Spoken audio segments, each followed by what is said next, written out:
عندنا في هالوقت هذا موسم، احنا نقول هذا وقت الصفري، الحين يقولون موسم. شنو هذا؟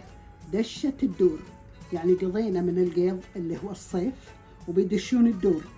زين، هذه تكثر فيها أمراض، بسم الله علينا وعليكم، هي أمراض يعني الكحة والنشلة والإهال أكثر شيء.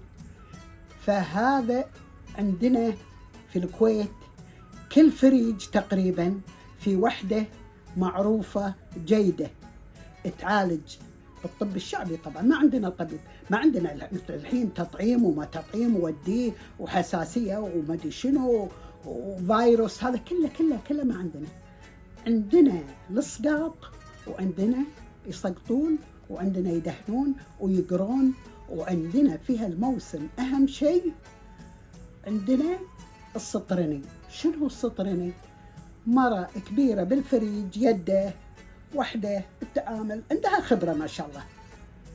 شنو السطرني؟ السطرني ناعم مثل بودر، الحين يقولون مسحوق، احنا نقول ناعم مثل بودر، لونه صارخ برتعالي. هذا تيبه قريطيس هالكبرى، ترى مو وايد، تحطه بالحوش تبعد إذا عندهم حوش ثاني، لأن ريحته تصرع قوية.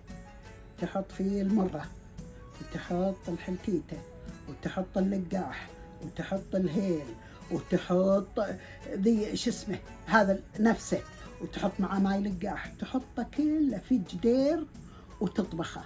ولا طبخته، هذا حق اليهال، لأن هذا يكثر تكرمون الكحة والنشلة والياهل يزوع والإسهال وكله. تاخذ لا طبخته، عن الريحة قوية، ريحته تطلع. طبعا في أدوية عربية ريحته قوية، تحطه كل بيت في الفريج في ياهل 1 2 3 4 اللي هم، تحط لها فنيان ولا استكانة ولا قريشة، وتخلي هاليهال الصبيان يودون حق كل بيت، ها، ويعطون عيالهم. شو يسوون؟ يعطونهم، لأنه قوي ما يشربونهم كله، نقطة يعني قفشة الحوس نصها، ويحطوه بلذون، ويحطون بالخشن، يشممونه، يسمونه شمميه شمم. تالي كل اليهال، حتى اللي فيه شيء تو بادي يطيب بطنه يرقم وكل شيء، وبس ما في للعافية. إذا نسأت، يعني هي طبعا ما حد يامرها، هي بروحها كثر خيرها، هي تعرف، معروفة أمنا فلانة ولا خالتي فلانة تسوي. لا نسأت واحد ما أعطت ولا راح عن بالها ولا ما تدري، من بعيد الفريج قام بسم الله عليكم يزوء، قالوا لها تعالي أخاف هذا شام. شنو شام؟ يعني شم ريحته بس ما خذه. قالوا إيه، عاد تأسفت وتسوي وحدة هي ولا وحدة علشانه بس، وينتهي كل شيء. عندنا غير هذا البلاعيم اللوز، لأنه كحة ونشلة وموسم. هذا يسقطون، هذا شنو يسقطون؟ يرفعون اللوز، اسمه الصقاط، لأن اللوز تنزل. شو يسوون؟ تاخذ لها هي نفسها، هي خبرة يعني متوارثة، ما هي دكتورة، بس ساعات تصير متوارثة من أمها من يدتها، ويصير خبرة عندها. القرف، شنو القرف؟ قشور الرمان يبسونها ما يقطونها، يسحنونها وينخلونها وتصير ناعمة مثل البودر. تبل اصبعها وتحطه في قرف الرمان وترفع اللوز.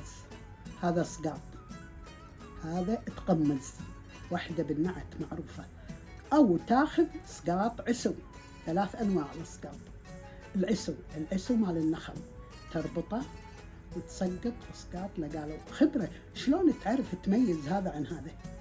والثالث الصقاط، تاخذ ملفع شاش وتحط فيه 7 طعامات وتلفه وتدهن البلاعيم وتوقف ورا ظهر الياهل حتى الكبير شوية، وترفع 7 مرات على عدد الطعام اللي بالملفع. تسوي 3 أيام الصقاط، 3 أيام وتدهن. عندنا الشوي، لا صار الياهل بطنه منتفخ، ها، تاخذ عود حمض، عود مال الشيرة، تحمي وتشوي. في تشوي أنواع، في محش، في ملوت الحديد مثل مال الشوي، في بس هذا حق الياهل تشوي بطنه، لا صار في اسهال في شيء.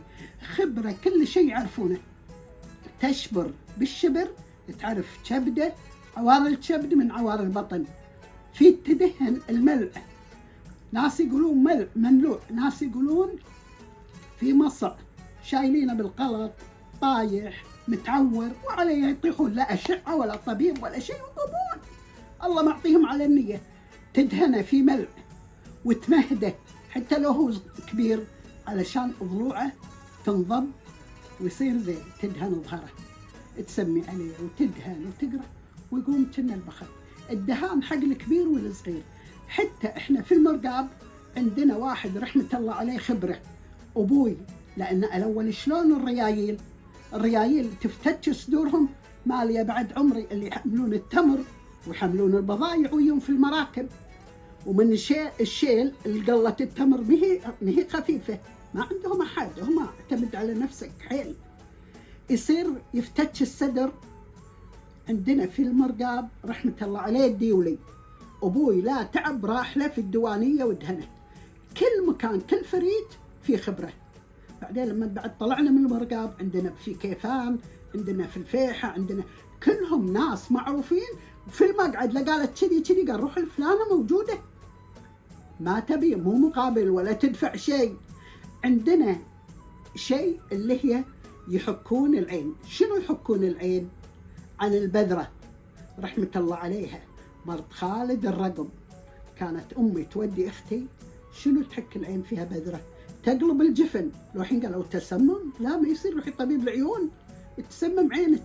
تقلب الجفن وتحكه في دواء أو شبة أو شيء، يصير بذرة في العين. الجفن يصير مثل ملتهب، ما يقولوا التهب، ما يعرفون ملتهب، يقولون فيها بذرة، وتحكه وتقعد عندها تنام. تضيف هالمريضة اللي عندها 3 أيام تحك عينها وتحط لها أدوية وتطيب كنها البخت. ولا تصير شعرة بالعين، يقلبون الجفن، عندهم مثل ملقط الحين تشيل فيه الشعرة وحدة معينة. كل واحد الله معطيه يعني فطانة وخبرة في شيء معين. هذا طبنا وكنهم البخت، قاموا وصاروا ريايل واشتغلوا ومسكوا مناصب، هاللي خذوا العلاج هذا. ايش رايكم؟